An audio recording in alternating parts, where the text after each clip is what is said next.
You're watching the Original Music Podcast with your hosts Raymond Hems and Rick Gathman.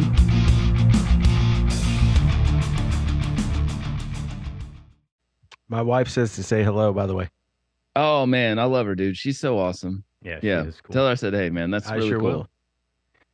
All right, boys. All right, here we go. Episode 34. Scott Bowling is a friend of ours who has a podcast called Good Company with Scott Bowling. We have him on tonight with Rick Gathman and myself, Ray Hems. Scott, how are you doing, bud? Good, man. Good seeing you guys. It's been a while. Yeah, it has been a minute. Yeah, We've hung out many a times. I've had you on my show. We've seen you guys at concerts. It's really good to be here, man. Yeah. Well, I tell you, my most interesting experience came at Scott's house one night. We were walking in to do the show, and I looked up into the sky. You were, I think, right there. Yeah, I was with you. And he's like, "What is that?" And we looked up, and it literally looked like it was, 50,000 feet high. Obviously, it was higher. At first, we thought it was a shooting star or something. Yeah. But we saw the Starlink. Satellite chain go over your house, and Oh, wow. yeah, Oh, I remember You that. remember that? Yes. yeah, we were freaking out because I literally thought it was aliens. Yeah, it was crazy. That was crazy. It was Yeah, we all walked outside and Yeah. looked. Yeah. That's awesome. somebody ended Totally up, forgot about that. yeah, somebody ended up with some footage on video, but Yeah. I don't know who ended up. I took a video of it, but yeah, there were better videos of it out. Yeah. Yeah, it's that's pretty cool though. The technology, you were just saying you had a little storm at your house yesterday. Yeah, so I had an interview set up for the singer Paul from 12 Stones. He, if you remember him, he was in that Evanescence video, Bring Me to Life, where he does the little rap part. So we had it all set up, and we're like texting each other, and the power went out, and so luckily we had a generator. So I was like, sweet, which that generator literally, I was telling you guys earlier, just got installed hours before we lost power. So it's kind of Lucky. You talk about good timing. Yeah. Trial by And- fire. Yeah. But the generator, I was like, what if generators had Wi-Fi? Like, I'm a moron. Like, what if they had Wi-Fi? It'd be perfect. Yeah. So I had zero internet, so we had to cancel. But I'm glad that we have internet today. Yeah, So yeah, I'm for here. sure. Yeah. Are you, when we've always done the podcast with you, or it's always been in house. Yes. Was that what was that interview going to be a Zoom call or? Yes, it's gonna be a Zoom call. So this year, 2023, I'm just kind of, I've been doing the show almost 7 years. So I kind of needed a break. So from doing all these in-house interviews, so I decided to take a year off and just do Zoom, try Zoom out. So so the answer is it was gonna be Zoom. Yeah, I'm learning Zoom. It's new, man. Like for me, it is. Yeah, For everybody, it is, right? Well- Yeah, that's why that one time you and I were going to do that Striper interview, and I couldn't Yes. figure out my Zoom. Yeah. So I was like, well, we'll just do it on the phone. Yeah. But that was Skype, I guess. Yeah, the Skype. That was Skype. Well, all the platforms are pretty much the same, but that is possibly bright side of COVID lockdown was that everybody kind of, even the news channels started accepting their guests and hosts and stuff to be calling in. Oh, you're right. It really changed the video conferencing kind of thing. My favorite is when remember when all the bands started streaming? Yeah. I actually love that because now I can watch all these bands in the comfort of my home. So I'm just sitting at my bar watching, you mentioned Striper. I was watching Striper. I'm like, hey, Yeah. I got, I don't have to drive to Atlanta. Yeah. I kind of like that. So a lot of people are still doing it. Rob Flynn from Machine Head I was watching earlier. He does every Friday. He does 5:00 happy hour where they just play music and drink beer, which is cool. Yeah. That is really cool, actually. That was kind of what this room was originally set up for, to be able to do the same type thing. And I don't know why we haven't really kind of fully followed through on that. Hey, did you ever end up That'd be doing awesome. that that C.W. Howe interview? Did that ever happen? Yes, and Ray, Ray, you helped me on that, right? Oh, I think so. Did you? I think You did. I recorded. We audio played a of that. song together. Yep. Oh. No, So No, I can't remember. Yeah, go ahead. he played the really cool acoustic song, Pony Girl. Pony Girl. Yeah, that's what it was. I played the hone. Yeah. And we had Kurt Thomas. Now and you ran sound. Yeah. He played a role called Pony Boy, right? In Yes. the movie. And back in Yeah, the that was day- Outsiders. Yeah. Yeah, Outsiders. So back in the day, he just talked normal, right? Like we did. I was watching a video the other day, and I like him a lot. I mean, I really do. But I was watching a video the other day of him because he's getting ready to play at Mad Life. Yep. And I saw him with his beard and his cowboy hat, and he's sitting there with his band, and he's talking like this, like, yeah, we've been around for a while. Like, what the hell? Is he playing a role? What's he doing? Sam Elliott. Yes, I had Sam the same Elliott. conversation. I had the same conversation, but yeah, because he looked at me, he's like, Scott, just want to say thank you. Let me be on the show. Yeah. Yeah. What happened? Where did he move somewhere into the mountains for a while and just cop all that, or what? Yeah, I don't know. I mean, he lives where does he live? Nashville right now. Well, that'll So, do it. I guess Nashville Yeah. happened. That'll do it.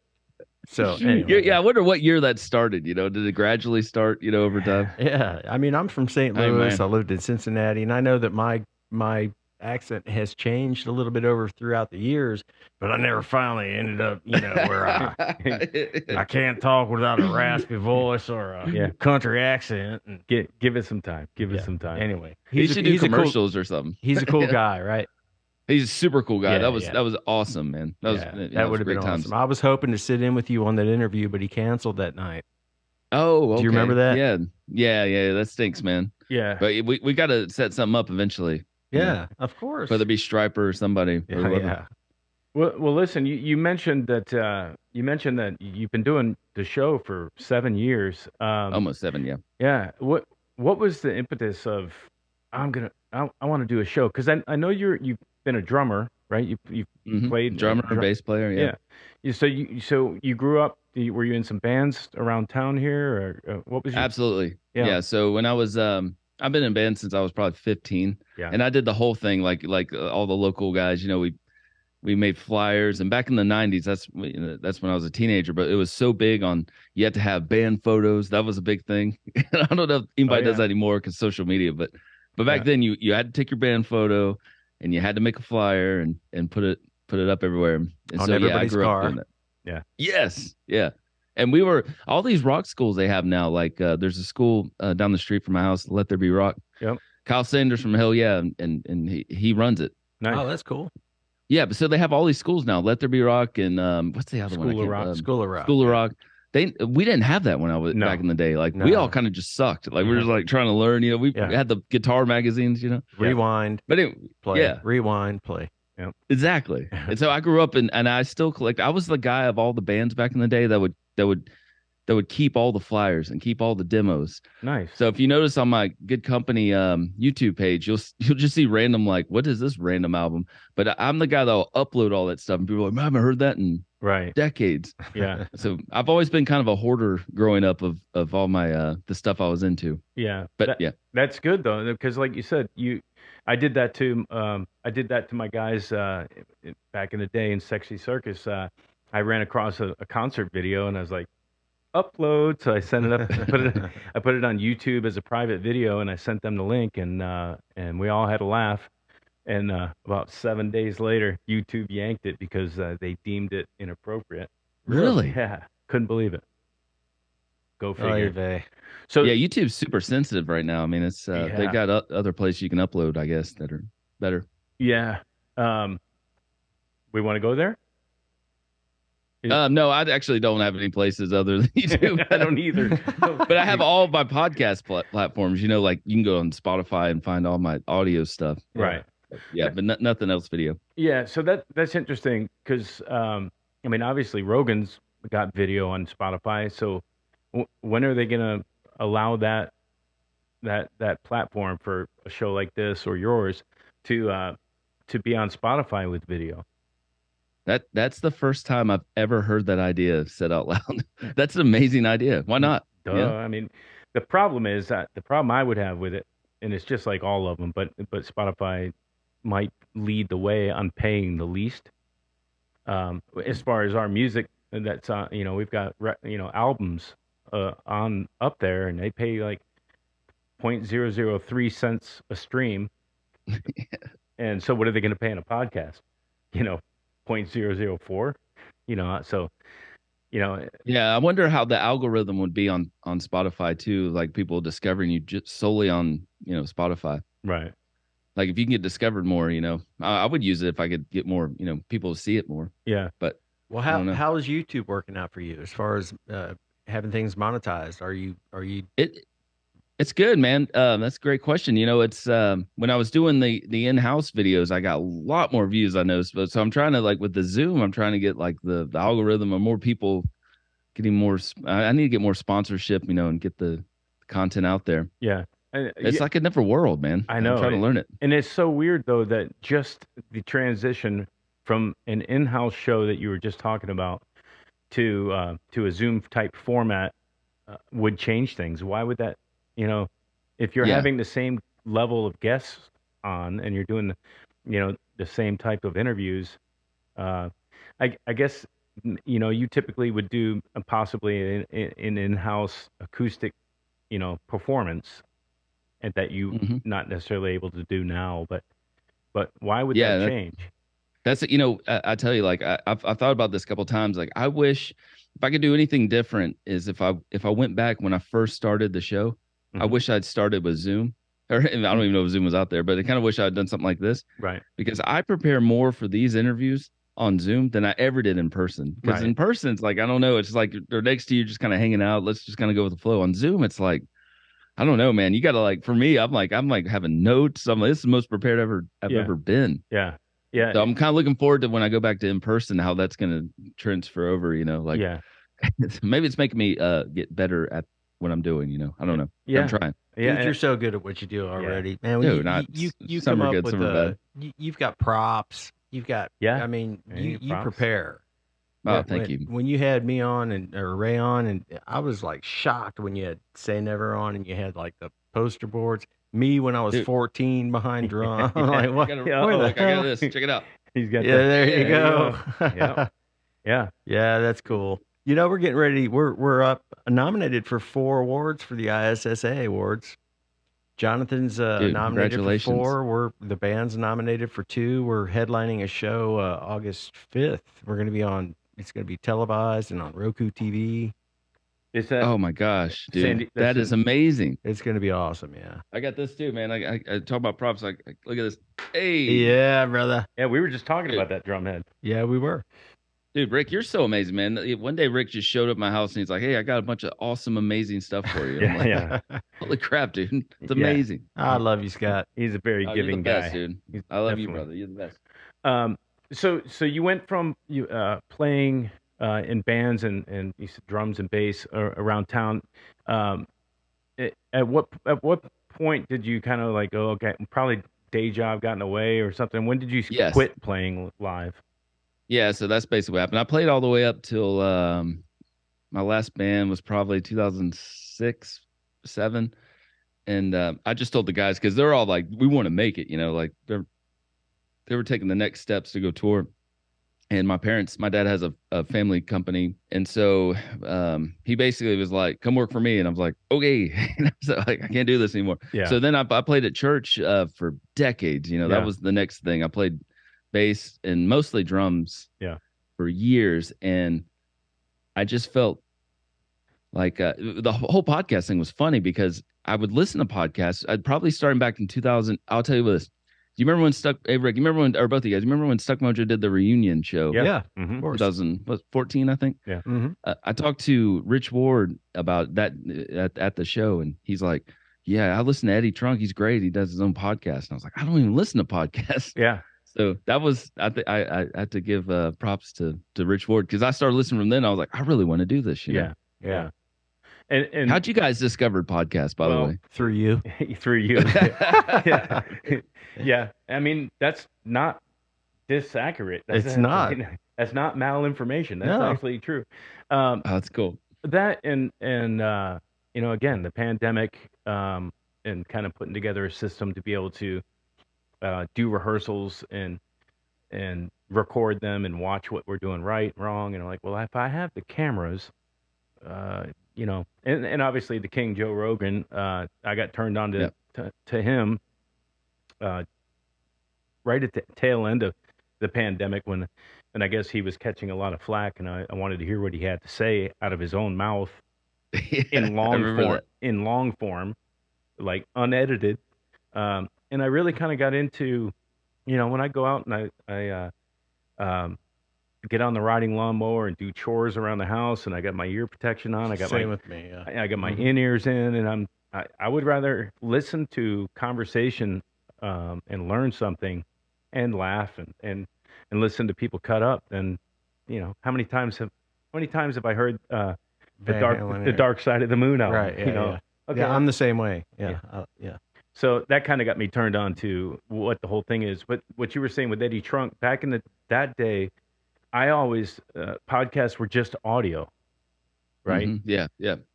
And for me, the element of having the video conversation back and forth really kind of changed the game for me as far as podcasts. It's actually a show now, kind of a thing. Yeah, man. I agree. And it's funny. Eddie Trunk always repeats himself. Not everything, but he always says I'm trying to word this right. The problem with podcasts, the good and bad. The good thing is that everybody can do a podcast, and the bad thing is everybody can do a podcast. Sure. Right. Yeah. So I remember when I first started, I remember having this idea, like I have a cool setup at the house, and I had a buddy kind of talk me into it, and that's what made me think of that, because I was like, I don't want it just to be like a crappy, like, if I'm going to do this thing, I want to really do it. No, you've always done it first class. Who was your buddy that talked you into it? Andrew? Great question. No, it was Kurt Thomas. Oh, okay. And he has Kurt Thomas Band. He's plays in Atlanta all the time. He knows Swift. Oh yeah. Yeah. He grew up with Zach Brown. Oh yeah. Yeah. He really talked me into it. Andrew, actually, I know Andrew because he saw some of my interviews and he just reached out and wanted to help. Yeah. I didn't realize he was a musician, first of all. Kurt Thomas? No, Andrew. Yes. Oh, yeah. He plays guitar. Yeah, and I've been seeing more and more of him, yeah, he's got a good heart, man. Yeah. Oh, yeah, he's a great guy. Well, is he doing original music? What's he doing? I think he has a couple originals, and then he's doing some cover songs. So he's I think he took some lessons too. We got this school, by the way. I'll give him a shout out again, but it's right down the street from our house. Let There Be Rock. So I think he's taking some lessons there.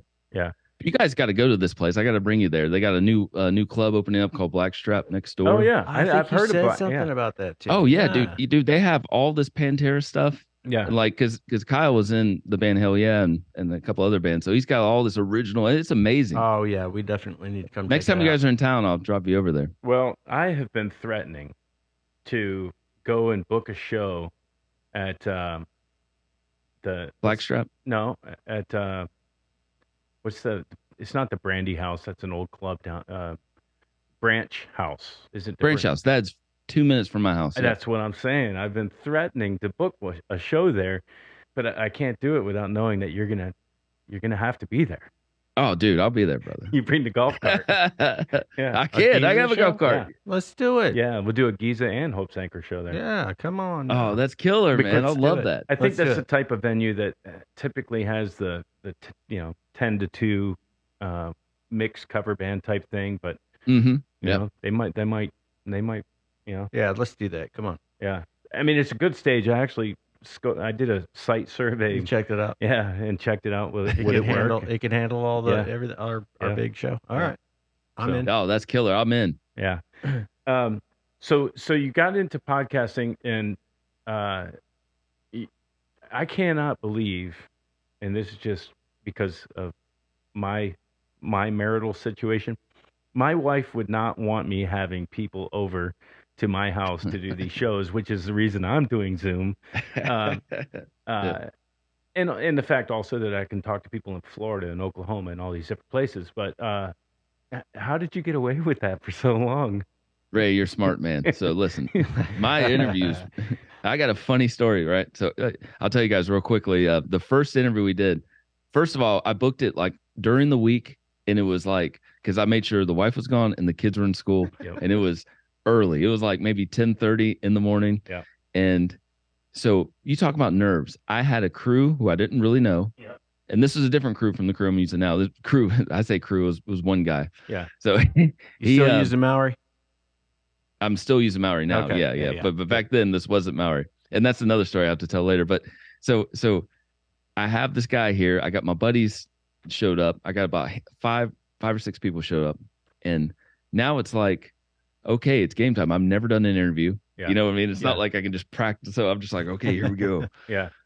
And so yeah, anyway, it was like at 10 in the morning. I'm sweating profusely. Like I'm nervous. Because I just don't know what to expect. Sure. And I got my buddy over there. One of my old friends, Jonathan Stoner. And he's roasting me. So he's sitting in the corner. He's like, "Man, you're sweating a lot. Don't be nervous, man." Like, so we go and we did the interview, and I interviewed Kurt Thomas, my buddy. That was the first guy I had on the show. Nice. And I don't even know if I posted that interview because it is so hard to watch. But I did it though. Yeah. It's a 20-minute interview, and I had it all set up. I'm like, I worked hard at it. You Yeah. got to So pop the cherry, brother. But I'll never forget that day. It was just Yeah. this whole like, oh man. But I was hooked after that though. Yeah. It's interesting that it does hook you. When we started this, it was leading up to a big original music showcase that was going on. And I just looked at the roster and I was like, somebody needs to talk to these people leading up to this. So my goal was I had like 2 weeks to try to talk to everybody. And so that's how we were doing 2 a day, twice a week. We were doing Tuesdays and Fridays. We were doing 4 shows a week. Yeah. Whoa. And so it was like, boom, Yeah. go, trial by fire. And we still have a list that's so long Yeah. that we're wanting to do, but it just that was too much. yeah, that Yeah, I right don't off know the how you bat. guys balance all that, man. That's a Well, lot. that's when we realized we really couldn't with Yeah. what's going on during the week. But Yeah, and being in 3 bands and Yeah. doing restorations and everything Right. else. Friday night's good though. Like, yeah, you know, Friday it's Friday. Friday nights Yeah. are great. Yeah. Is So I have a Perfect. question. Yes, sir. So you just told us how you started out and that you're sweating profusely through your first one, and you became Oh, I gotta so send it good to you at guys. it. Yeah. Oh man, yeah. Now I don't it's know, like- man. It's You're just so good at it, and you're so hospitable when you come to your house and do an interview. yeah, It's just like it's a party, man. it's Oh, thank you. relaxed. Yeah, it's a party. So my question is, how did it go from that to you having Head from Korn and Ray Lazier Yep. and all these guys that are just like, holy shit, look at who he's Yep. got on now, man. Seven Dust, Striper. Yeah, So the- Morgan so- Rose, like so the first year I used one guy named Dustin, and he was all right. You know, we had a couple issues, or I had a couple of things going on. And Nathan Mowry, I randomly interviewed Mikey from Islander. So Mikey from Islander comes over. He said, I guess the story is he told his wife, I'm going to some guy's basement to do an interview. And his wife said, you need to bring somebody with you because that's creepy. Yeah. So he's like, okay, I'll bring security. He brings Nathan Mowry as his security. Yeah. So when they get to my house, we start talking, and Nathan's like, yeah, this is really cool setup. He goes, I did the Fozzy video. So, and right when he said, I was like, wait, what? Yeah. Just everything stopped. And I just remember I remember thinking in my mind, I'm like, I'm going to use you. Like, Yeah. I'm going to start using you and get rid of this guy because we're not getting along with this guy. And that's basically what happened. So I started using Nathan and Mikey, their connections kind of helped me kind of snowball the effect. So Mikey, I interviewed him and he saw that I'm a big Korn fan. Right. Right. And I remember Mikey going, oh dude, I'm friends with Head. You know, I opened for Korn, and I just remember thinking, dude, can you just like talk to him? Like maybe. And I never thought he would say yes. And Mikey hit me back. He's like, oh, the Korn's coming to Atlanta. I think he'll do it. You know, I'm like, wait, what? Yeah. Yeah. So that kind of like having something to show for it too. Like, Yeah. you know what I mean? So you can be like, remember my basement. Yeah. I remember the guy from House of Pain, Danny Boy. He goes, stop calling this your basement. This is your studio, man. Yeah. yeah, That's true. it is. It is. It's quite Yeah. the studio. And that makes a good point too, Scott, that,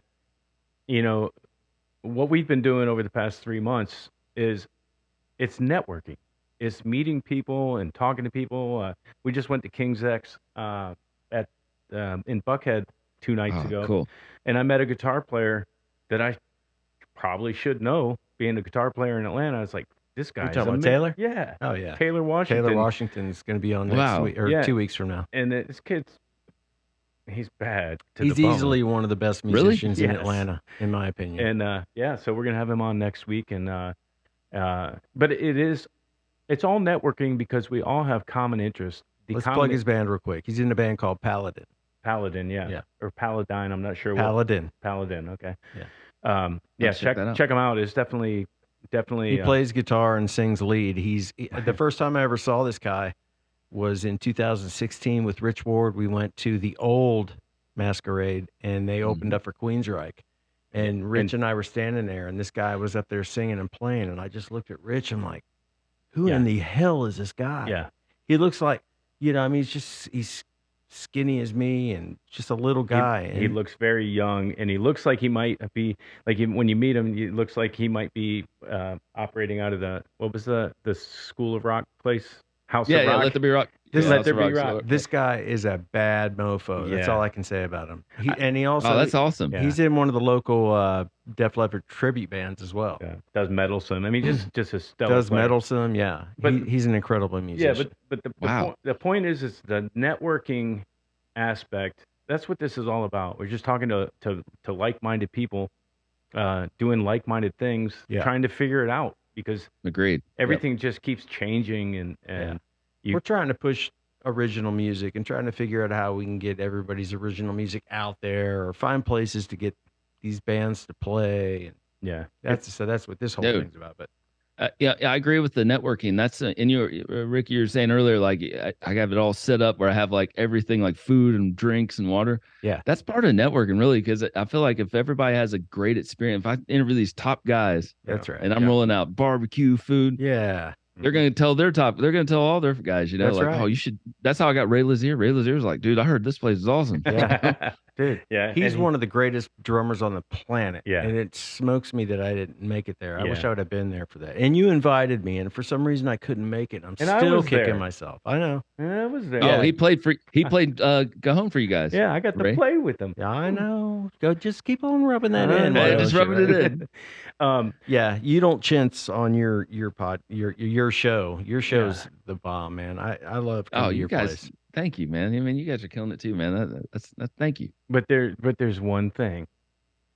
I mean, all of that's nice, but the pickles. Oh, the pickles. The pickles. Oh yeah, So yeah. talk to us Those about are the gift that keeps on giving. I've had those Yeah. since, like, literally, I'm on my last jar from the last time I was at your house. yeah. So Well, I got more on the way, so I'm hooking you up, Yeah. man. Oh, dude, trust me. I'm gonna be spending a pretty penny on that and the skate No, deck. no, I get So you. do you have your own kind of branded No. So I know a guy that locally, or actually moved to Atlanta now, so he's not so much local, but his name is Kelly. He's got a company called Kelly's Death Pickles. yes. So So Kelly's a guy. Yes, exactly. I Most didn't people know think. that. I thought, Yeah. I thought That's Kelly funny you was said a that. girl. Well, I have a friend that told me one time. He goes, "Oh yeah, I know her." Yeah. And I didn't correct him. I'm like, "Okay, you sure you know her?" She makes the best pickles in town. Well, he started. He makes these custom pickles. He custom labels on his pickle jars for like Mastodon. He knows all the Mastodon guys, Yeah. and that's he cool. does them for different bands and stuff. And I think it was Andrew actually that sent him a good company label, and he started making them for me. Yeah. And that's and so people cool. can actually order it on his site now. Yeah. What is that site? good Let's company. let's get him some business there. Yeah. That is plug great. I don't know the exact site, but I'll send you a link. But it's just Kelly's Death Pickles. If you type that, if you Google that, I think he's on Etsy and he's on all social medias like Instagram but Kelly's Death Pickles, Yeah. and they are amazing. They right? are. So they They have are. these million different flavors. They're so freaking good, man. Yeah, dude, he pickles everything. I had a jar of watermelon, and I was like, I had to like stop eating them. I was like, this is too good. I didn't even taste the watermelon. It just tastes like pickled something, but it was amazing. I'm so gonna buy some of that. I can't wait. Oh, I'm gonna hook you up, man. Yeah. All right. Well, do you know how good pickle juice is for you? Yeah. Oh, it's Like, great, yeah, man. It's yeah, great. yeah, I For actually- hangovers, one of them. Yeah. Yeah. You can go to I believe it's Publix, and you can buy a half-gallon jug of just pickle juice. Can you really? Yeah, and I keep it at the rink. I and drink kombucha. and I drink. You I- drink it? Yeah, I just drink pickle juice. So that's good for like leg cramps Cramps. or something. Yeah, something like that. Hydration. That's and great cramp. though. Yeah. How much do you drink? Like, do you drink a shot of it Until or? he's pickled. Yeah, 6 until it should. I chug, so I'm probably getting 6 to 8 ounces of it when I do it. Hey, Are Scott, you sick of pickles now? Yeah. No, I like it. were you at that show that we did in at the I don't even want to plug the place. Were you at the Artemis Pyle show? No. But Okay. I know. So there was a Leonard Bob Skin- Burns tribute, or Bob Burns. It was to benefit Bob Burns, who was the original drummer for Lynyrd Skynyrd, yeah. Mhm. and Artemis Pyle was there, and all the people that we know, the big names that we know that I worked with, and you know who I'm talking about, Right. were the main band, but my band Say Never opened up for that show, and the second to the last song in that show, Artemis Pyle was cramping up really bad. He's got issues with his legs cramp and his arms cramp, and Oh no. he just can't play. So when he tours with the Artemis Pyle band, he brings a bunch of bananas, and he turned me on to this cream that he puts on. And he rubs it all over his hands and arms before he plays. So to the second to the last song, I'm just telling you this because it happened. I don't know if you know about it. No. No, I'm interested. So That's he cool. had somebody call out and say, "Hey, go get Rick." So I come running up. I'm like, "What's going on?" He's like, "Can you play this song? It's the second to the last song." I'm like, "Hell yeah, get up." So he got up, and now I can say on my resume that I sat in for Artemis Pyle and played for him while he went backstage and ate a couple of bananas. And He was cramping Oh up. my gosh. What song was it? it was a cover tune. It was an AC/DC, wasn't AC/DC it? cover Yeah. tune. Yeah. Yeah. Oh, dude, that's so cool. So man. I sat in for him, and then he got done, and he gave me a hug and thanked me, and I was like, "Man."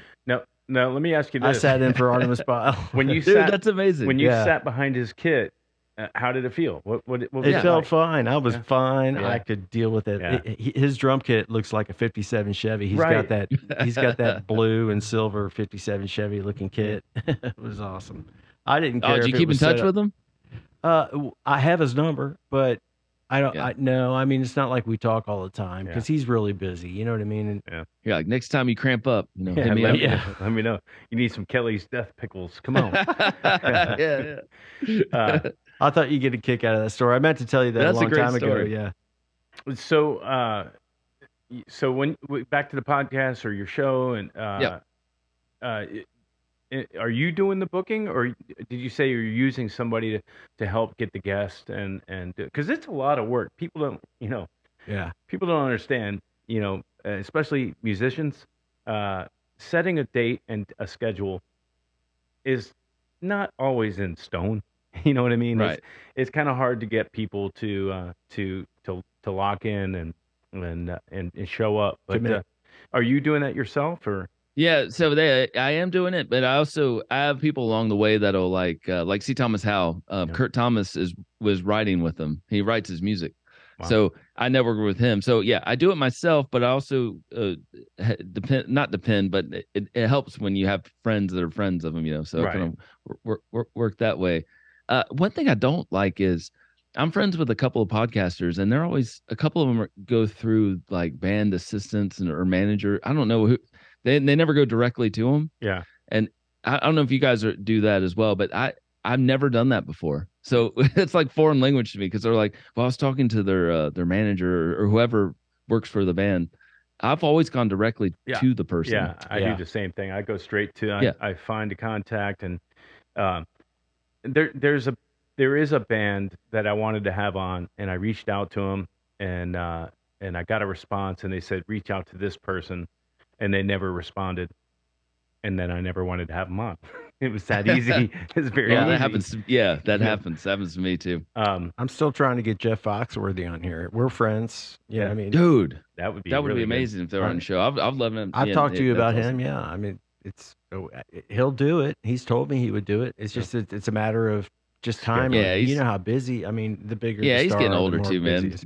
Yeah, yeah. We I all gotta find some arrowheads for Jeff Foxworthy and be like, hey, come over, man. I'll give you some. Dude, I'm telling you. Gotta lure him in. He sends me pictures of arrowheads that are the size of his hand. Yeah. And he goes to the Spears. Lake of the Ozarks and goes hunting for those arrowheads, and he comes home with just like tons of them. That's amazing. Yeah, they're really cool. What's really cool though is that those things are still popping up. That just goes to show Isn't you. that crazy? It goes to show you the volume, the amount of indigenous people that were here Yeah, making these things. yeah. There were hundreds of There's no thousands. shortage of No. arrowheads to go find. For Right. sure. So that's the impressive thing, that they're still around and Yeah, it's still pretty finding cool. new stuff. I totally agree. Sidetrack on that note. Yes. Have you heard about that boneyard in Alaska? Rogan interviewed this guy, but they've got a plot of land, and apparently it's only like a 2-acre square or something like that in Alaska, and they're excavating it using water erosion. They're basically eroding it down to ice age levels, and they're finding woolly mammoth. They're finding. I heard that episode. Yes. Yeah, they're finding Yeah. all Like kinds they're of crazy everywhere. stuff there, man. Yeah. I did listen to that episode. That is wild. Yeah, the stuff that they're finding is they're finding animals that aren't even supposed to have lived there, but But didn't he give to like didn't the guy tell him where to find it, or didn't want to tell him? Didn't he kind of give hints to where it's at? No, what he gave hints to was the land the mine that he purchased up there for gold, and they find gold too. It's not just about prehistoric animals, but apparently there was a train load of prehistoric bones that was given from that property to the museum in New York, and instead of delivering the bones to the museum was full, and they just dumped it in the East River. Are you kidding me? Yeah, And so he that's it. gave the coordinates in the East River where there should be mammoth tusks and all this kind of stuff, and Wow. and they actually found some in the river. Huh. I think the latest update I saw, which is crazy. I mean, That makes zero sense. it's 2023, and we're still finding new prehistoric, bones and stuff. But anyway, I digress. No, that's cool. Those are the types of things that I like learning and hearing about when I'm just listening to or watching different podcasts. When you guys are interviewing, would you do you guys only do musicians, or would you interview somebody like how Joe Rogan has it, just like the random like Jeff Foxworthy or We're whoever? kind of changing. I mean, it's not. Well, the whole thing started out as the original. Well, first of all, it started out as the Atlanta Original Music Podcast. Yeah. Then we decided, all right, let's make it the Original Music Podcast, because we can go to St. Louis, Cincinnati, because we both know out of town musicians. Yeah. And now it's like, as long as it's music related. Yeah. We're not being too picky about having to be an original music person. Yeah. Mhm. We had a DJ. We had Yeah, a DJ I mean, it's on the and- basic topic, and we're talking about music, and the bottom line is trying to help other musicians that play original music get out. And we've met a lot of really Yeah, good talented people. musicians. Good Yeah, people. great people. Yeah, that's So to answer your awesome. question, yeah, the short answer is no. We're not. I don't think at this point sticking to just specifically original musicians. Yeah. As long as it's in the same vein. yeah. As long as you're into what they're doing and stuff. So Yeah. Yeah. you don't get bored. Yeah. Well, and also, this is a question. In 6 years, 6+, have you had? I mean, it sounds like you've. I already know the answer. It sounds like your very first show you didn't maybe publish. But have there been any interviews that just went off the rails and you couldn't even use them? Yeah, you ask some good questions. Instantly I thought of two of them, 2 or 3 of them. The second interview I did, maybe the second one, we actually just completely got rid of, and that's Eric Rogers. I had Eric Rogers. Yeah, we kept that, so it's confusing. Eric Rogers from Stereo Mud. Yeah. Was my second interview, but we did a not many people know, we actually did another interview. So he was recording in North Carolina. So we traveled to the studio he was at and did a short interview. And that interview did not go good. It was at the end of the night. Yeah. They recorded all day. They were ready to go, and we were driving back home to Georgia. Right. So we just did this real quick interview, and it was pretty bad, and we just got rid of it. That's the only interview we ever got rid of. But other interviews that Doc Coyle from Bad Wolves, you know, when you do these interviews, you live and learn and learn not what to do. And with Doc, he was I was pretty nervous having him on the show, which I don't get nervous, but he's a super intelligent guy, and we just we had fun, and we drank a little too much. Yeah. And it started. And I was like, that went great. And then I watched it and I was like, oh man. Yeah. I'm slurring. Yeah. What was I thinking? So you kind of live and learn. Yeah. You know. It's easy to have too much fun. Was the Eric It is very Rogers easy. interview when he was in Dangerous New Machines with Billy Gray? So yeah, he was in Dangerous New Machines, but our interview was for my therapy. Okay, yeah. So, but he was in Dangerous. Yeah, he was in that. My and he therapy in was Sound afterwards, Device. right? Right. Yeah, I grew up like listening to that dude, man. Yeah, he's a great singer. Oh, he is. Yeah. Great performer. But yeah, those interviews, I have a hard time watching any of my interviews, to be honest with you. Yeah, I'm the same way. Yeah. I like the Ray Lazier one because he was big on, I don't know if it was on camera or off camera, he was big on Nobody's Ever Asked Me That, because I was bringing up like David Lee Roth stuff, like all these, and so I'm pretty proud of that one. But yeah, do you guys watch your own podcasts? It's super hard for me to do it. Yeah. I get the luxury. I mean, you got to edit, but I was just getting ready to say, I get the luxury of editing them and uploading them.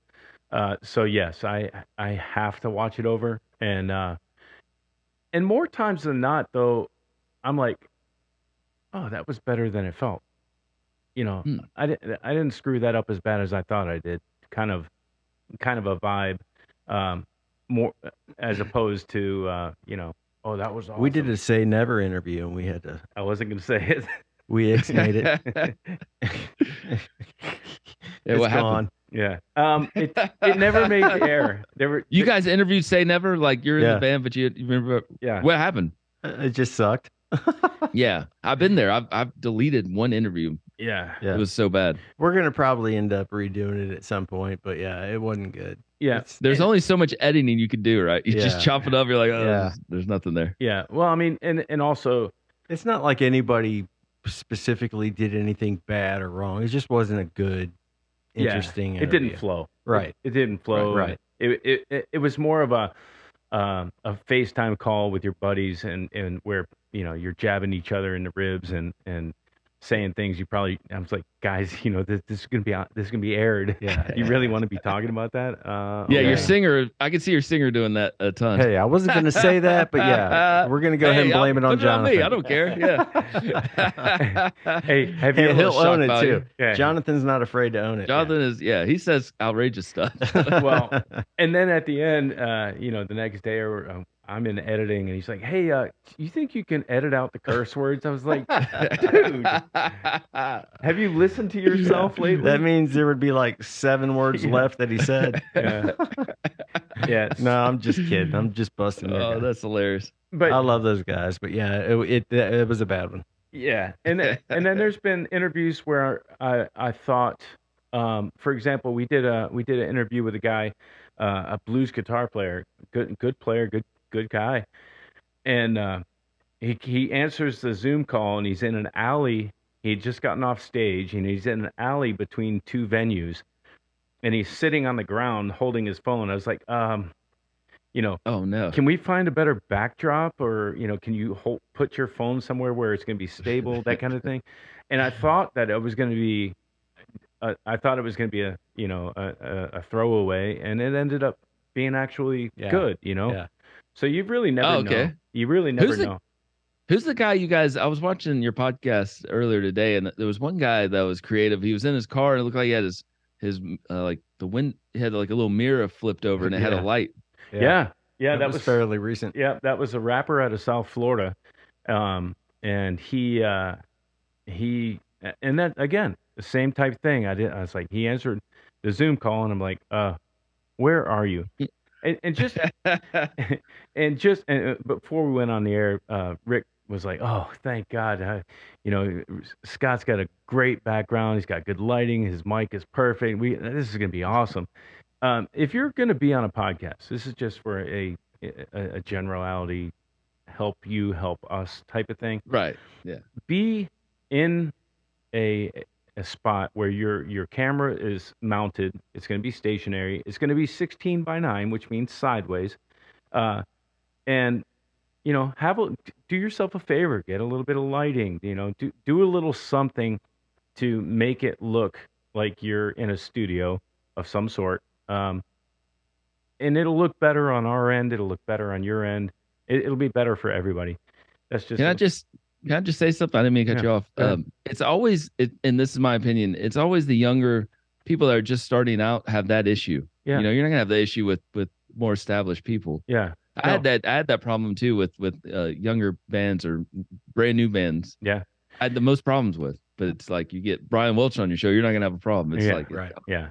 Or you get that microphone that they're using that's on their laptop, and it's just like tinny. Yeah. Yeah. It's tinny. Yeah, and they're wasting your time too. You know what I mean? So it's like anyway. Well, and what's funny, Scott, is that I would think that the youngsters, being in the TikTok mentality world, with the filters and that they would know this. They should know more than us. Yeah. Right. I would think that they would be more hip to kind of, the professional quality that. We're the old people in this situation. I know. Yeah. We need pickles, just not to cramp. That's where we're at. Hey, let me detract this current conversation. I want to talk about your drums that you play. You've got one of the coolest drum sets I think I've ever seen. It's yes. What are those? The Spawn. I had to look at it because I just had Spawn. So I don't even know if I have not even looked at their stuff in a long time. But I bought this kit probably 14 or 15 years ago, such maybe. A beautiful kit, man. Thank you. There's a company in California, and they do custom.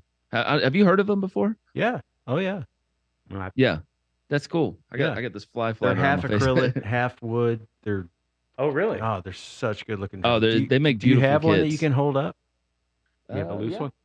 Yeah, hold on one second. So it's half wood. Is that at the bearing edge at the top? The bearing edge is acrylic, then wood, then acrylic. Oh, they're wicked looking drums. Look at that. Oh, so it's wood, acrylic, wood. Yeah. Gotcha. Yeah, so it's. I said sweet. it backwards. Yeah. Yeah.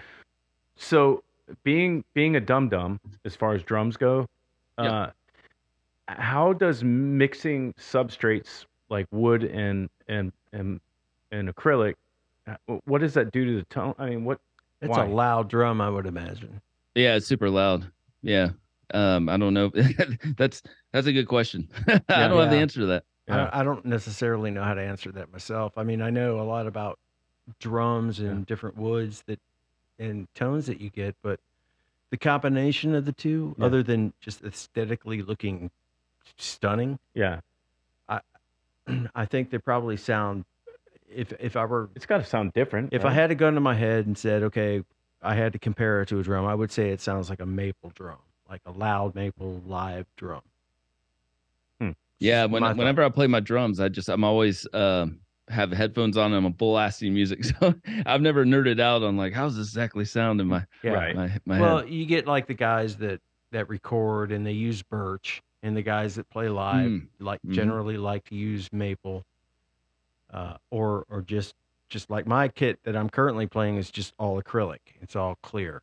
Yeah. And they're loud, but they're still warm. I mean, this particular kit that I have has a warm tone to them. Yeah. But the attack on them is ridiculous.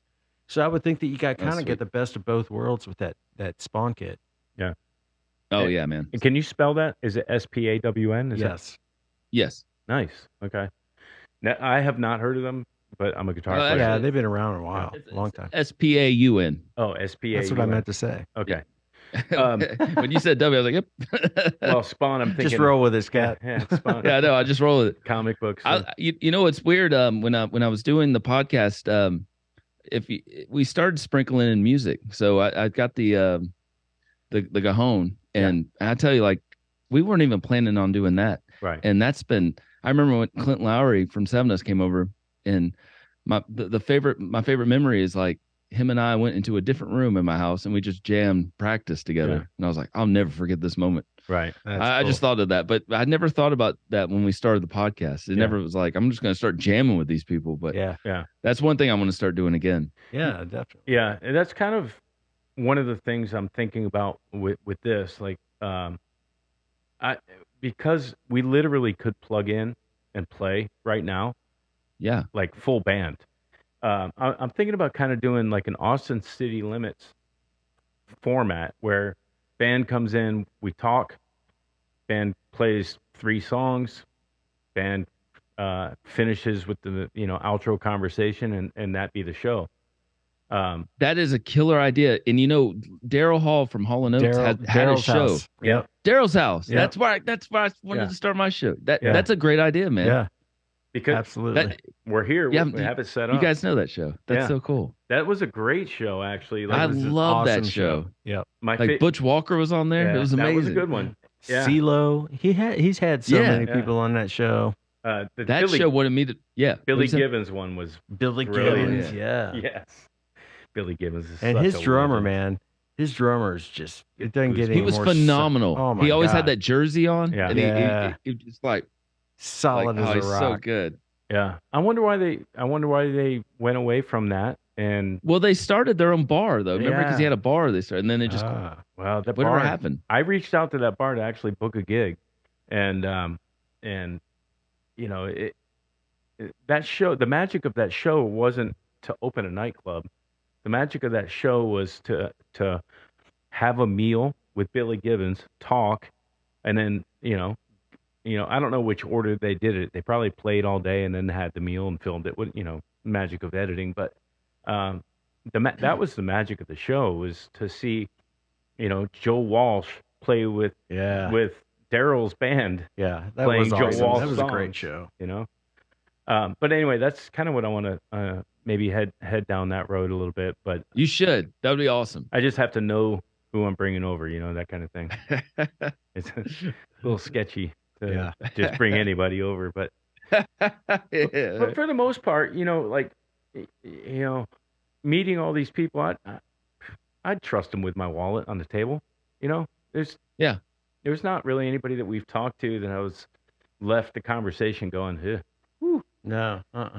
wouldn't do a record deal with that guy. How many, what number are we on? 34. This is 34? Yeah. That's funny, man. I leave my wallet on the counter for that guy. Yeah. Well, I mean, that's my litmus test. Would I leave my wallet on the drum right there? Yeah. He's good. So growing up, when did you start? What was your first kind of inclination on, I want to play an instrument?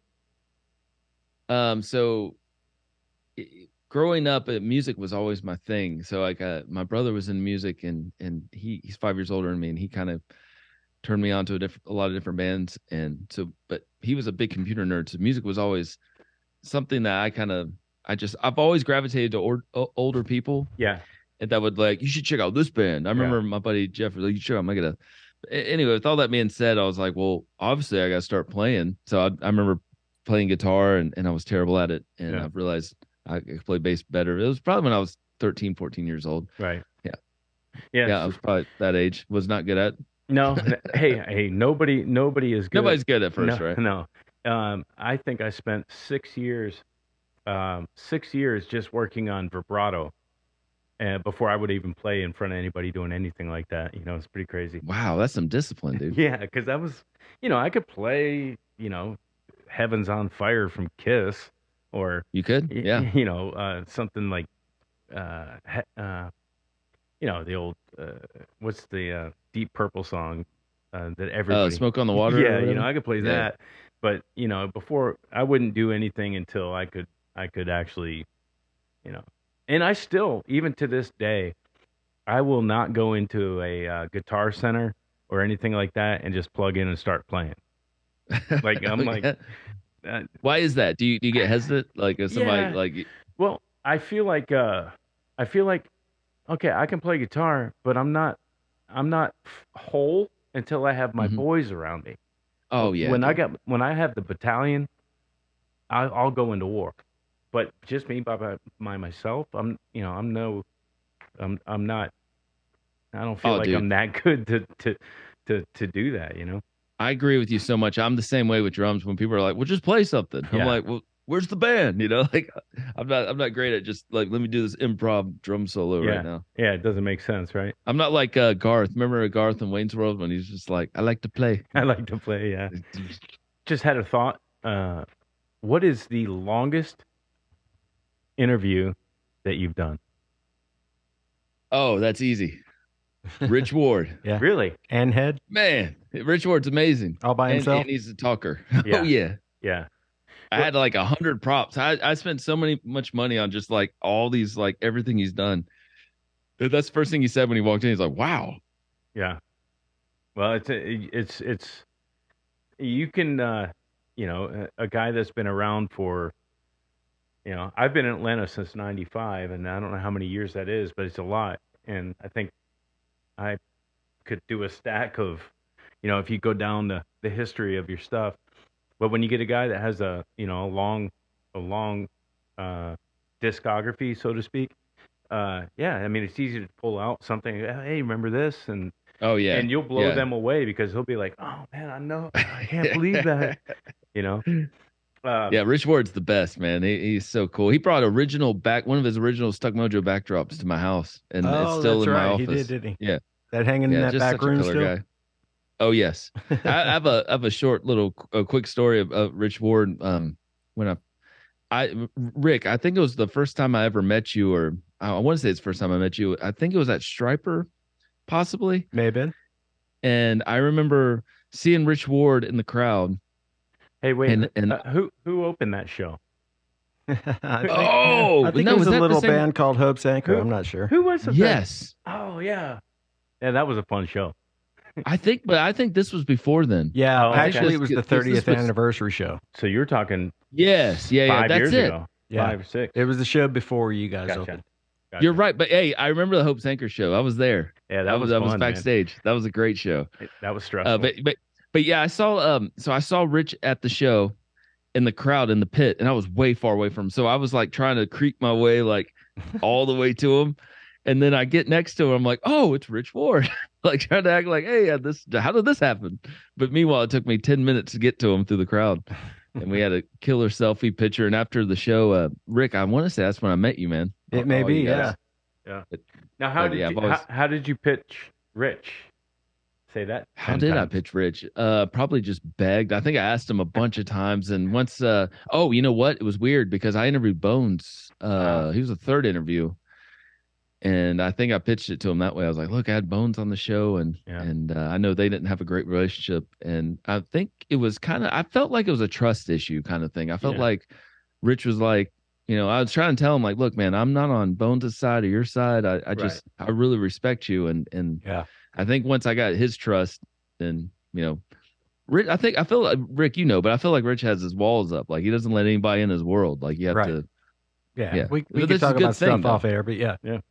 Well, I mean, I think Yeah, sorry, most people are like that, though. I mean, it's, Yeah, yeah, the yeah, random guy definitely. comes up to me and is I don't want to talk about Bones or Rich about, on air about anything. Yeah, that's true. My they're- bad. No, you're fine. Rich is a great guy. Bones, had his issues, and that's why Stuck Mojo's not together with Bones anymore. It's I don't think that's anything people don't know that are fans. no. I mean, it's So- all water under the bridge. Yeah, Yeah.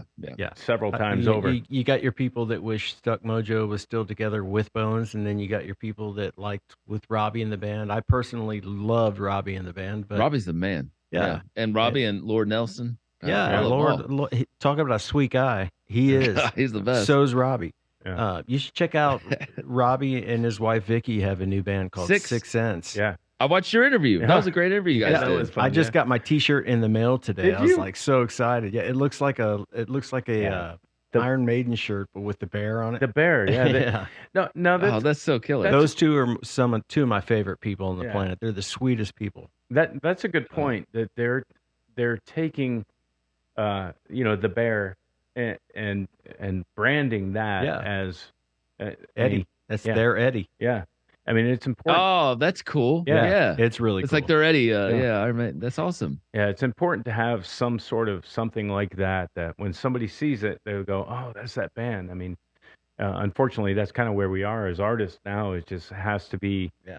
you know, at first glance, boom, you know what it is. It's like the lips and tongue for the Stones, Yes. Oh or yes. or Right. you know, the Grateful Dead, Yeah. band, Dancing Bears, or I mean, Mhm. they have several branded Yep. things, but Hey, we're playing Mad Life August 5th with Left Overture.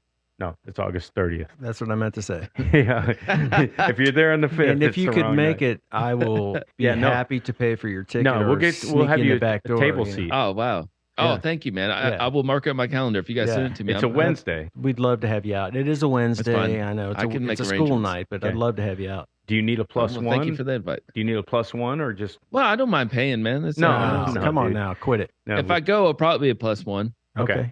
All right, we got you. It's going to be Well, you thank and you so much. it's Yeah. going to be you and Garen in it. Probably. He is my taxi. Yeah. He's my taxi. I'm just kidding, man. I love That's that guy. great. It's all good. Hey, it's an important. Andrew's the shit.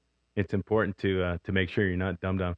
Well, I had asked you. I'd asked you a question about your longest interview. We had a guy on, Josh Jones, and he's a guitar player out of Oklahoma.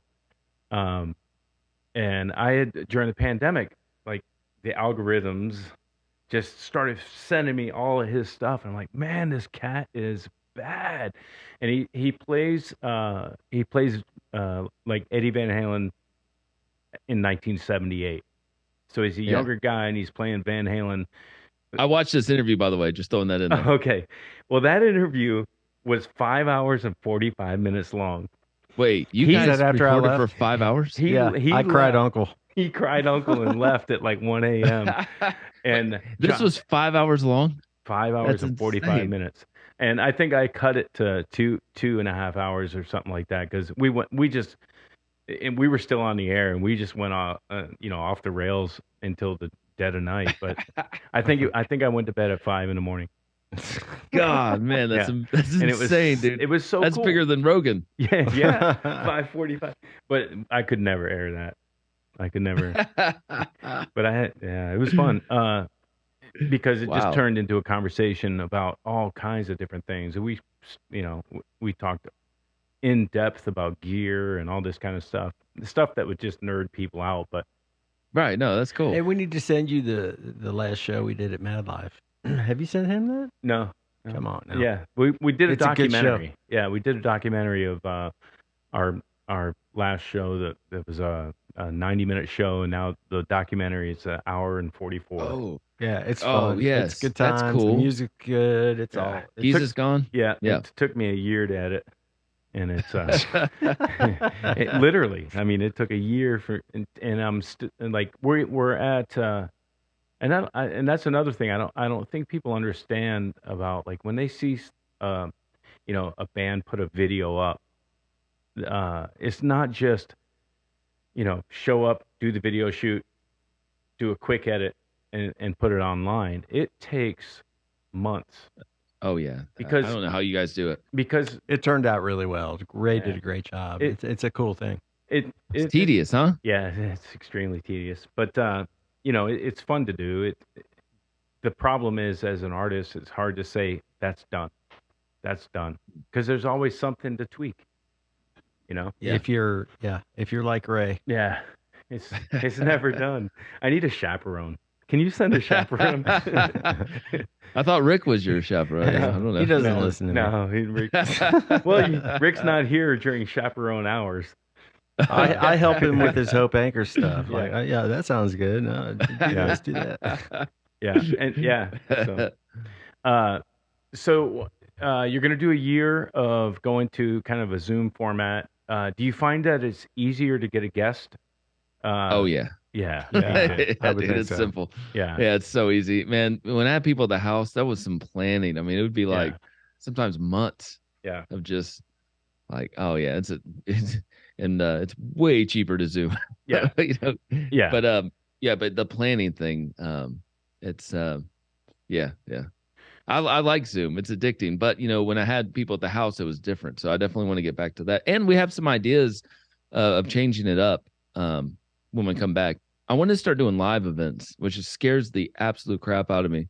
Yeah. But I've had some people. I've been talking to some people, and they want me to like, do like a live Q&A Yeah. with some bands, and film it. And so I think that's cool. Would that Like be I don't. would Yeah. that be post concert type of thing, or? We're talking about that. Yeah, we're talking about doing it maybe before the show or after the show. Yeah. But yeah, that's in the works though. So on Which is location or at your house? on location. Yeah, Oh, yeah, yeah. Okay. But maybe do some at my house and then I kind of want to do something like I interviewed Striper on their bus. Yeah. So I I kind of remember. want to. So I want to do more stuff like that, kind of getting out of the house and changing it up and not just doing the same thing over and over again, basically. Yeah. Yeah. Yeah. Some new ideas. The new Ricky Rackman Eddie Trunk Yes. Yeah. updated. They're doing yeah. an episode together next week, by the way. Both of them? So Eddie Trunk's going to have Ricky Ratman on the show, and they're going to talk 5 best music videos. Really? And I plan on calling in and be like, "Dude, I've had both of you guys on my house. Like, I'm gonna name drop like crazy. Hell That's yeah. good company with bowling. As well you Good should. company. Yeah. I've been listening to Ricky Rackman's podcast. He's only got 5 though, and he's slacking. I don't know why he's not. Dude, yeah, it's weird because he takes them down and he puts them back up, or yeah, he's great. I like him. I like Ricky I Ratman. love him man. too. I like his podcast though, when he talks about like David Bowie going to his club, and getting Yeah. kicked out, and Yeah. those are great stories. Yeah, and the Motley Crue one is good. Where- Yeah. So did Motley Crue play at the clubhouse or the Cat House? That's what I'm trying to say. I don't know. Like his club. I I- can't remember. I think it was more him just knowing Oh, them, yes. and then he, And he's- that beef with yes, he's talking with about Vince. if they're going to make it or not, or yeah. Yeah. Isn't it interesting that I almost think that some of these beefs are Fabricated. any press is good press, right, fabricated. kind of things. But at the same time, they seem heartfelt, like the Sebastian Bach and the guy from Falling in Reverse. Oh yes. battling yeah. back and forth. Eddie Trunk was with that too. Yeah. Yeah. But his laptop went down, so he canceled the entire show. Yeah, but have you seen the art that band is putting out? Oh yeah. I like their video. The videos are cinematic, opuses in 3.5 minutes. So I don't hate, obviously, because I have to use tracks in order to pull off a cinematic thing that I do. But We I think I know. I'm just kidding. I think it is I- all you. I think I know of a show coming up that you might be able to do an interview on August 30th. Dude, Uh, that would be Oh, that'd be cool. rad. that could be kind of cool. Yeah, we set something up. That'd be awesome, man. Yeah, that would be great. But yeah, it's Yeah, that'd be cool. it's interesting that some of these beefs are they're so about nothing. Now the Mick Mars Yeah. getting Oh, yeah. ousted for John Yeah. 5. Yeah. That's a legit Mhm. beef. Well, that's one of the things that Rackman talks about. yeah. But Rackman also talks about like back in the day, like he's kind of stuck in the 80s where it's like, Yeah. when I was a kid, this is I was Yeah, hanging out with yes. this Yeah. guy and I was hanging out with that guy. But in the '90s, he never talked about it though. Isn't it weird? Like he was on Loveline and he dyed his hair blonde, and Right. he wasn't in race cars. It was different. I didn't mean to cut you off. But exactly. yeah. That's Yeah. right. But now he's coming back to his roots. He's Yeah. He's going back.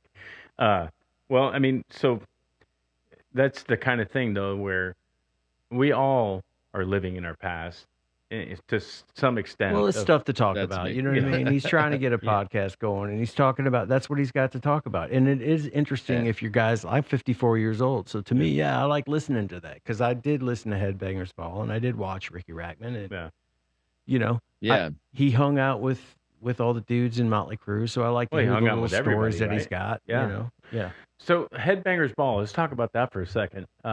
The format, what was the format of that show? I vaguely remember it, but I seem to remember like interview, performance, interview type of a format. Was that how that was? Not really. No? Nope. You know who the Yeah, first? so they had an MTV studio, but then he would go on location a lot of times. Oh yes, that's true. He did do the location stuff. That's when he was trying to get on with MTV. Right. They hadn't necessarily hired him full force yet, but I heard he that, wasn't the first interviewer for You're Headbangers right. Ball. Do you know who was? You're right. No. Wasn't it Curry?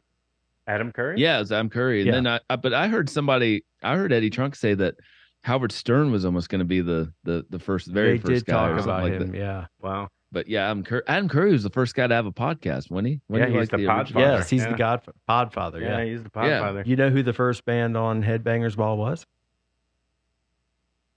I've Anybody? heard this before and I forgot.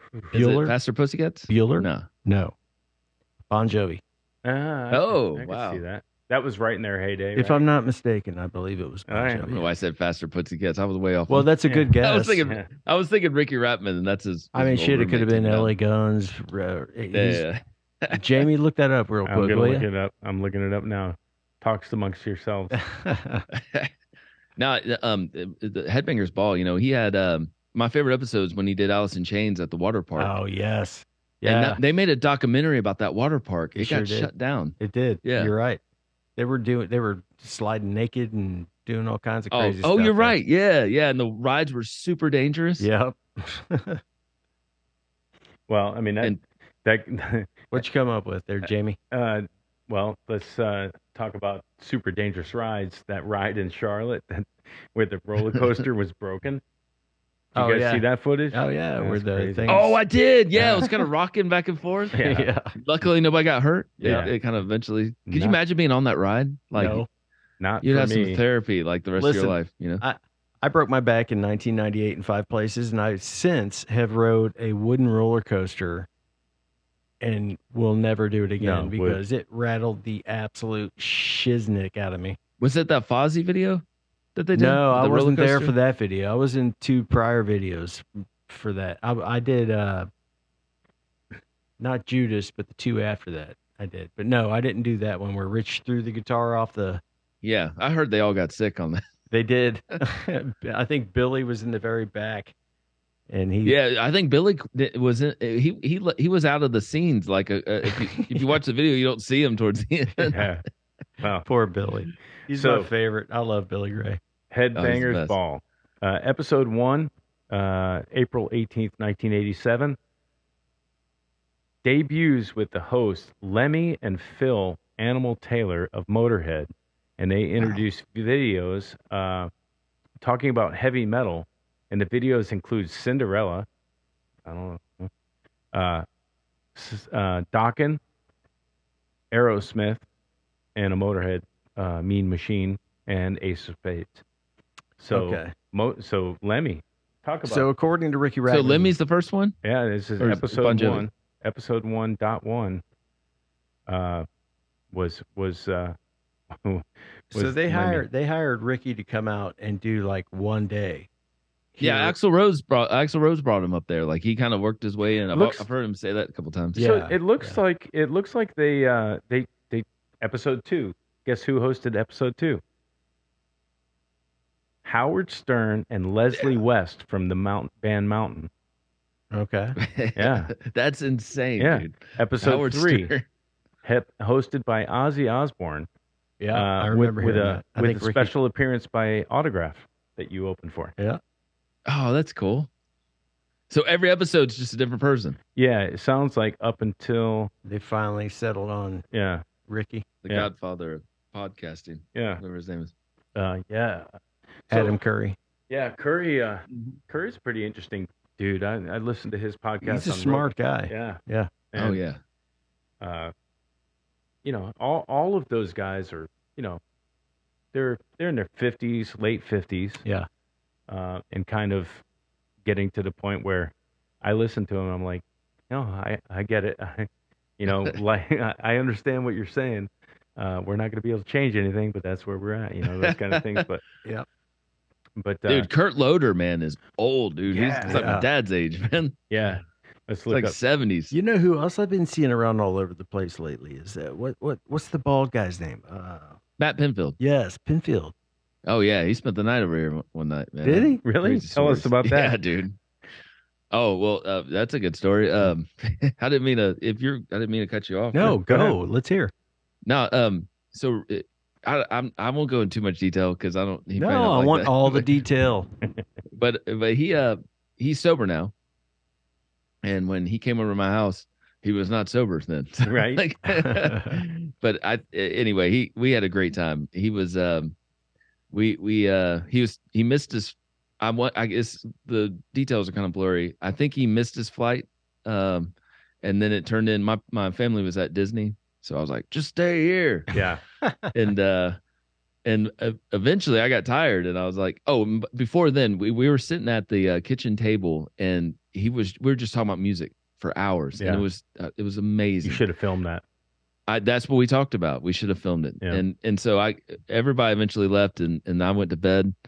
And then in the middle of the night, it was maybe 2 a.m. I hear something. I get up and he has this little keyboard out. I think it was my son's keyboard, and he was playing it.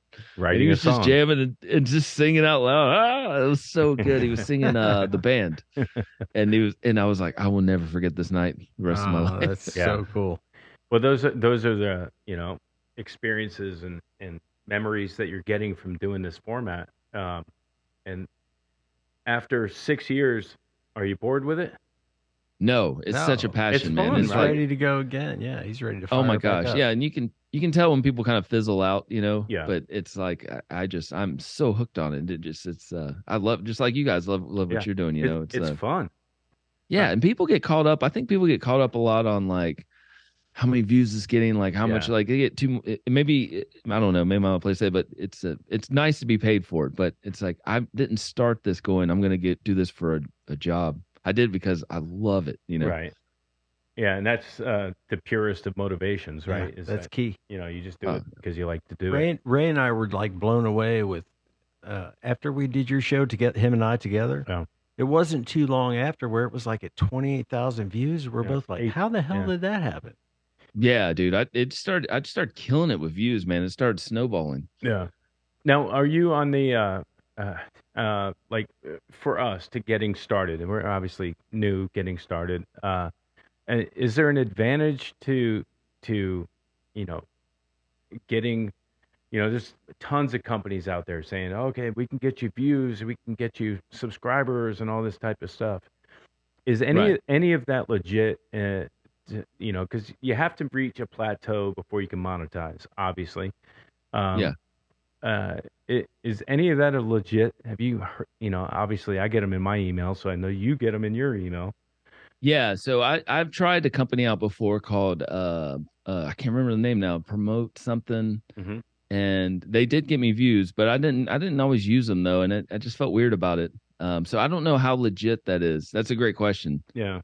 I don't know how legit that is. Yeah. Well, I think that for us, you have to reach a threshold in order to monetize at all. And Yeah.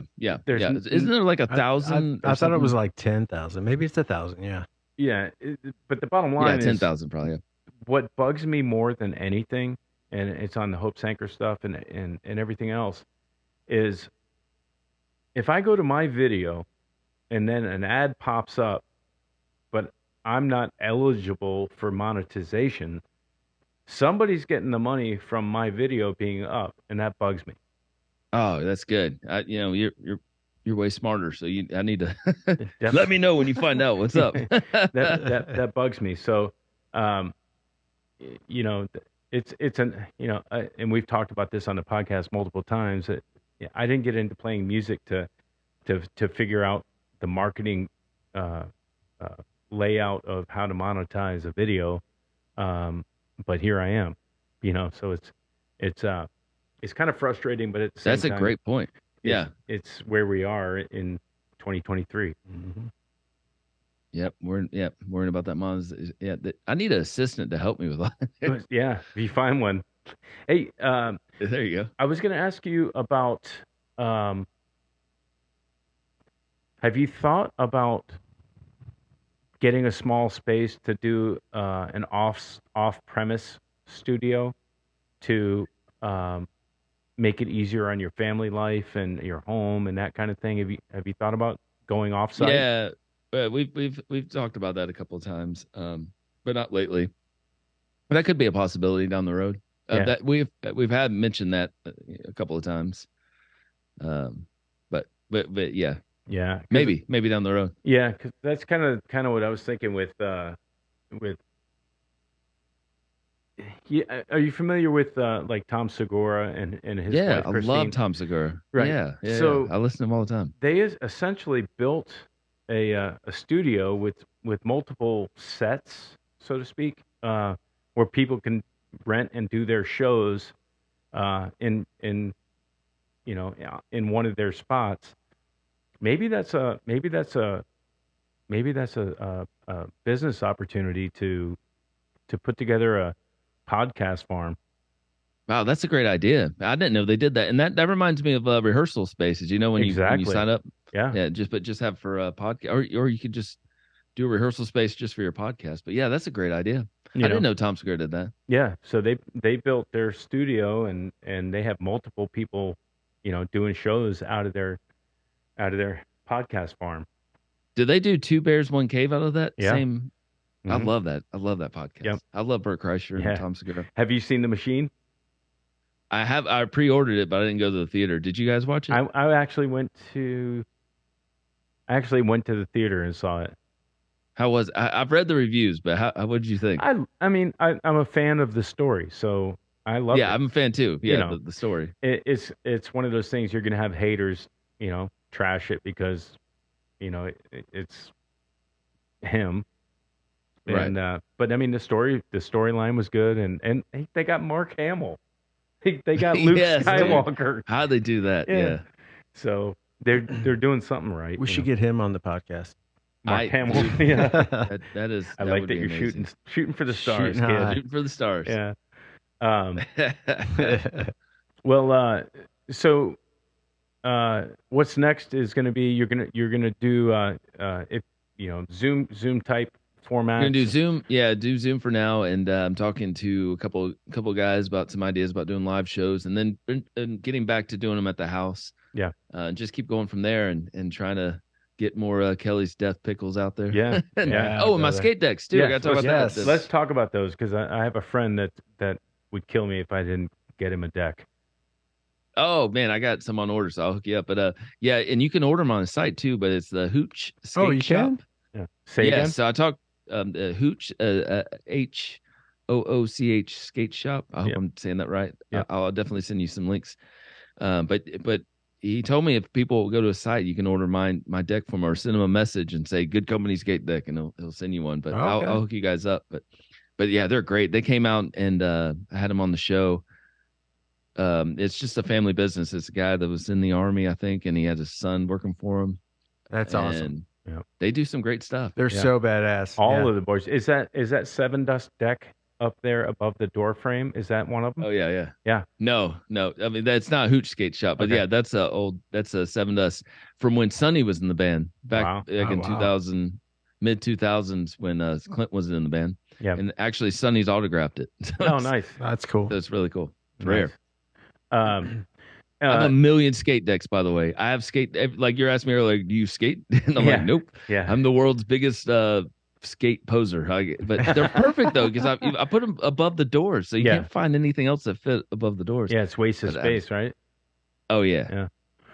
We were talking a little bit earlier about Kurt Lauder. Guess the age. Kurt Louder? Yeah. Guess Kurt the- Loader. Loader. Yeah. Yeah. I was wondering who you're talking about. Yeah. So- MTV. Kurt Loader. Oh, I okay. got you. Okay. Guess- Guess his age? Yeah. I'm going to say 65. I'll say 71. Okay. How old is Doug Pinnick of Kansas? 72. He's 70. He's 72. Oh, he's old. Okay, 72. He's 72. Kurt Loader, 78 years old. Is he really? Yeah. Yeah. Oh my gosh, dude. Son of Yeah. a bitch. Yep. Well, you got to Hey, think. What's he eat? You got to think. At this point, probably soft foods. Dude, have you seen Doug Pinnick lately? Oh, KXM. He plays with Ray Lazier on the dude. side band. But have KXM you is seen one of him my lately? favorites. He's always skinny. Yeah. He's He's is he a vegan? 72 years old. That son of a bitch looks so good on stage He and does. rock Yeah. like nobody's business. Yeah, he's very. That's thin, some though. clean living. God, Yeah. it must be.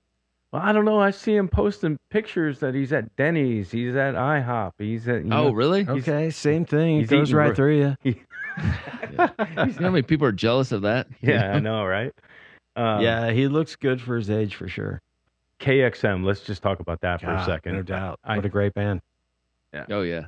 When I heard that band, I love Doug and his soulful voice, his bass playing style, and George Lynch. Shoot me. I was never a Dokken. I wasn't that kind of a player in the '80s. I was more of a Stevie Ray Vaughan, Clapton type of player. And then Ray on drums, is just unreal. But when I heard the mixture of those three guys, That's a good combo, yeah. it's unreal. It's, I don't necessarily care for Lynch Sweet. Oh, I haven't Sweet heard Lynch. that. Sweet Lynch. Sweet and Lynch. Yeah. I haven't heard any I of love that yet. Michael Sweet, obviously, and I love George Lynch. I just don't like those two together. Yeah. Well, Yeah. I haven't heard that yet, so I can't comment. But yeah, the KXM stuff. If you haven't heard that, it's something special. Oh yeah, it's badass. It's special on the level to me as like winery dogs. oh, I yeah. love Winery Dogs. Yeah, me too. And Black Country Communion. Yo, that's one Oh, of yeah. the favorites. Those are like the three. They're putting a new super- album out. I know. I can't wait. Black Country Communion. Is I had so to check that out. I haven't heard the new album. Yeah. That's awesome. good. But yeah, it's fun to see these. Again, I'll use the term, and I hate to use it because I feel like I might be one of them. But the legacy aged players, super grouping, and it seems different these days to where it's not record labels saying, we got to put together this super group Asia. Or, we got to put these super groups together. It's not the labels doing it. It's these guys that are meeting on the road, networking, and going, "Hey, man, I really like what you do. We should do something," and then actually doing it. And Yeah. and it feels more organic for Mhm. for. Dude, was Asia a super group? I believe so. See, I No. didn't even know that, bro. Let me look that up. No, back in the day, I don't think they were. No, I mean that's before my time, so I have no. I mean, they've got some great players in the band, but It says here, Asia are an English rock supergroup formed in London in I '81. stand corrected. Yeah. Wow, Yeah, I no. never knew that, man. That was one of the kind of one of the first. What was the one? Was The Firm with Jimmy Page and a couple of other guys? Was that also? That was a weird term. Radioactive. Yeah, that was a weird term that came out when record labels did that type of thing. There was, Yeah, to me, a supergroup is like, okay, for instance, Black Country Community. That's a supergroup. You got Glenn Hughes. You Yeah. got Bonamassa. Derek Sherinian, Yeah. Bonamassa, Bonham. Yeah, I mean, yeah. how much more of a supergroup can you get than that? As You drummers, Bonham. Oh yeah. Yeah, Do He's you guys leg- remember? He's Oh yeah, legit. keep going. I'm sorry. He's legit, right? Jason Oh, yeah. Bonham. Yeah. He's Jason one of Bonham. the best groove whores on the planet. That was VH1 did a reality show, the Supergroup reality show. Do you guys remember that? Yeah. So Jason With Bonham Tommy was Lee. the drummer. Oh, What? yeah. No, it was Jason Bonham. It was Ted Nugent, and it was Yes. Sebastian was the singer. Ah, come on. That the was bass so player great. from Biohazard. They were Oh. called Democracy. Yes. Do Oh, you- yeah, it was Do you good. remember You- when Tommy Lee, they did the Tommy Lee one and they had Yeah, that Rob was when he Zombie? went to school.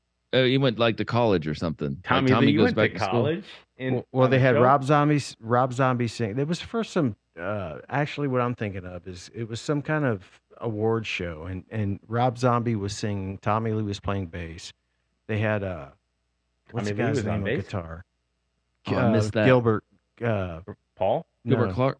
Gilbert Clark on guitar, and Scott Ian on bass playing Gene Simmons. Hatchet. Axe bass. Yeah. That was Oh, the that's cool. shit. Yeah. That was so badass. Wow. I don't know that I ever It's cool. I don't know VH1. I kind MTV and VH1. I kind of left them when they quit playing videos. Oh, yeah, it's not dude. MTV anymore. Yeah. for I'm sure. not proud of this moment that I know all this, but Yeah. if you ever look up Democracy and Take It Back, I'll send you a link. But it's actually kind of a catchy song. But that was a crazy show. What was the you said Ted Nugent, Tommy Shaw, Damn Yankees. Oh, one of the Yeah, greatest yeah, bands of all time, in Well, my opinion. That was a super group, right? Yeah, for sure. Tommy, what's the guitar player? Tommy Shaw. Yeah, there you go. Yep. Yeah. Yeah, I remember that music video when they're shooting up the house. Yeah. Damn Yankees. I can remember the Yeah. song. Can you take me higher? Yeah. Take Me Isn't Higher. that the song? You know, Yeah. Ted Nugent got arrested in Cincinnati. That's where For I what? grew up. He got arrested in Cincinnati because back then they had a behind the drum kit for that tour. They had a what was his name? Let me look up Damn Yankees. He shot a flaming arrow Yep. behind the drum kit.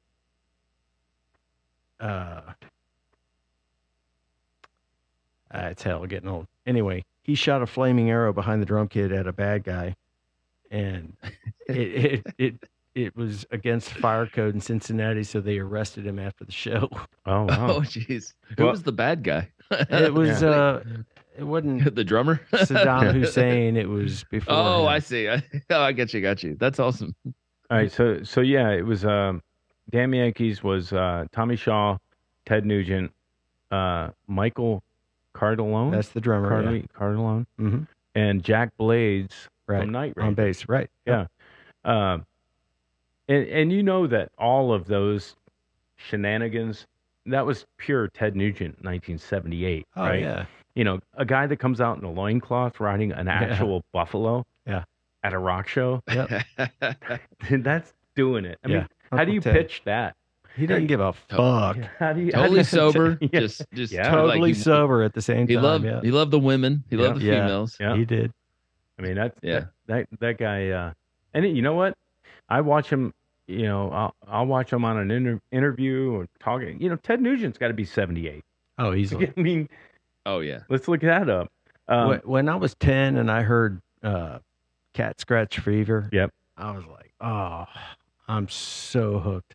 Oh yeah, dude. And Stranglehold. Who sang for Ted Stranglehold. Nugent? Yeah. Everybody thinks Ted sang, but he had his own. Yeah, it was a his different own singer guy. for that song. Yeah. Ted Nugent's singer was, gosh, There's some good trivia stuff, man. yeah. So He's Ted good. Nugent was born in 48. So that makes him 75, 74. Yeah. Yeah.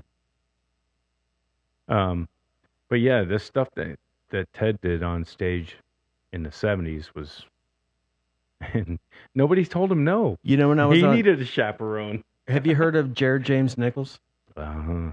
Okay, so when we were on tour, he was supporting Fozzy, and Ted Nugent called him while we were on the road, and he actually looks like a young Ted Nugent, He does. He plays like and him he kind too. of plays like him too. Yeah, Yeah. Oh, that's cool. yeah. I have to check that out. Yeah, he's really good. Derek St. Holmes. Derek. Okay. Yeah. I have no he- clue who that is. That's the lead singer on Oh, I know, Stranglehold. but I don't know. I Yeah. don't know who he is. Yeah, Jared James Nichols is a legit rock and roll Yeah, bare bones. bare bones guy. He's got a great drummer, a great bass player. Yeah. He's a great singer, and he just gets out and plays. Yeah. There's no bells and whistles. No pick. Does he have a good audience? I mean, does he have a following? He does. and He's stuff? getting They it. Yeah. love him. Yeah, he's doing a good That's job. awesome. Yeah, he's growing. So that kind of leads me to one of my favorite questions: is in today's era of music, it doesn't have to be rock. It could be whatever. But is there a band or an artist that's out now that makes you go, wow, that's original, that's cool, music's gonna be okay? Yeah. Oh, you talking about newer artists right now? Yeah. Yeah. Yeah. It gets harder the older I get. Isn't that funny how that works? Yeah. Yeah. Right off the bat, I can't think of any right now. I'm sure I could think of some. Well, I had to throw away my man card because one of my answers to this question was right after I watched documentary on Netflix, or I think it might have been Apple TV actually. Watch the Billie Eilish documentary on Apple TV. She's very talented. She's really talented. Well, I'm not gonna say she. The team, Her and her brother. her and her brother, Yeah, is where the magic is. And when that splits up, there might be a problem. But could be. Yeah, that's interesting. Yeah. you know, the Yeah, brother they sister are both thing, very talented. and making some really good original music and really killing it. You know, You're so gay. I know. Hey, listen to this. I saw speaking of gay, I gotta watch what I say. But Miley Cyrus did "Say Hello to Heaven." Yep. That was on Temple of the Dog. Yep. And man, that Chris Cornell tribute thing or whatever, Yep. she murdered it, dude. Goosebumps. Listen, Like- dude. Have you ever heard Yeah. her cover the Dolly Parton song? Jolene. Jolene. Yeah. Come on. Yeah. Yeah. She's the real deal. Yeah. I like that stuff. Like, just if she I get away do from the too. pop stuff, but I like that stuff though. Yeah. I agree. Well, it kind of just shows her range. Oh she's yeah, not like Lady afraid. Gaga does the same, you know. Yeah. If she, Oh yeah, she's another one. She's Yeah. amazing. I just saw a video of her in a sound check to stop the band and tell the sound guys on stage, "You have to turn these subs down because I can't be here." Really. And Yeah. and I'll tell you guys why later. But look up Lady Gaga. Oh, was she liking it too much? Yeah. She was liking it a little too much, wasn't she? Look up Lady Gaga stop sound check. That reminds me of Howard Stern Private Parts because Yes. he's making the Yeah, the subwoofer was a little too subwoofer. Yeah. little too aggressive. I didn't know you're going that. I didn't know that was taking that turn right I there. I, didn't was like, either. oh Yeah. yeah, she really knows her sound. You know, Yeah. like I didn't know. Yeah, That took a turn, dude. Well, I mean, she had her inner ears in, but it wasn't the inner That doesn't ears. stop That the was- vibrations. was the problem. I didn't know you're going that. That's funny, man. Oh man. Anyway, so Scott, love to see you come out to the show on the 30th. Let us know for sure. We'll get you a table. And 100%. and Yeah, man. Yeah. glad I'll things get are back to you. glad things are still rolling and that you're still having fun doing the interviews because we like watching them. Yep. Thank you guys so much, man. I still love doing them. I still get inspired by other people. I get inspired by you guys. Just looking at your setup and your editing, I'm very humble, and I love talking about music, and it's awesome. It's It fun. shows we don't get to hang out a lot just because the distance between Yeah. us and But just we need life. to change that. Yeah, we gotta do fix need to that. change that because you're one of my favorite people that I think I've ever met. You're just Wow. Thank you, you're man. you're an honest, sweet soul. Yep. And I love you, and I hope we can hang out. Feelings mutual. Yeah. And the cool thing too, when you said yes to doing the pod was, yeah, he's got a podcast. We have a podcast. Why wouldn't we work together, talk shop, and it's like Rogan says a lot on his podcast about comedians. He's like, whenever there's a comedian that's bad mouthing another comedian, there's room for everybody to do whatever it is they want to do. Support each other. That's right. Don't Exactly. be idiots. That's right. You There's know? room for all of us. And we Yeah. need to do it again. We Yeah. should do this again. Yeah. Because We should. I need to have you guys on my show. Yeah. That'll be the again part. I'll have you on my show. Yeah. Let's go. We'll just go back and Anytime. forth. And if you know, if you know of some really cool original guys that are playing some music, let us know, and we'll have them on. And Yeah. I know a lot of people, man. I know Yeah. a lot of local people that I'd love to be on. yeah, They're well, good. absolutely. We've got time for them. Yep, we do. Booking August. Yeah. So Yeah. I'm about to go to Costa Oh, yeah. Rica for 4 or 5 days. Are you bringing Rick with you? I am not. I told him I'd go. My problem is I'm so busy right now Yeah. trying to get this house ready that we're moving into. That's Oh yeah. yeah. So I can't, or I would if I was just sitting idle at home. I definitely would go with him. But Yeah, well, That's cool. just Costa how it Rica. is. That's awesome, man. yeah, I've never been. I've only been out of the country a couple of times, and since I don't have to wear a mask anymore, I'm ready to go. And so I'm going to go visit a buddy of mine that's been there for 24 years, and he's going to essentially just take me out of the city to the beach, and we're going to sit in a bungalow and catch up. And he's a really cool guy too. Yeah. I got to talk to him shortly last week. Yeah. But I heard him talking to Ray. He sounds like a really cool guy. Yep. Oh, that sounds so cool, man. Yep. Surround yourself with straight up people, and Yeah. you'll have friends forever. That's right. You know. Amen. So, well, all right, Scott. We appreciate you. Hang on the line. We're gonna wrap this thing up, and we'll catch you on the flip side, bud. Guys, thank you for letting me be on your show. I love you guys. You're the best. Anytime. We love you too, brother. You too, man. See you, bud. Keep in touch. Yep. You're watching the Original Music Podcast with your hosts Raymond Hems and Rick Gathman.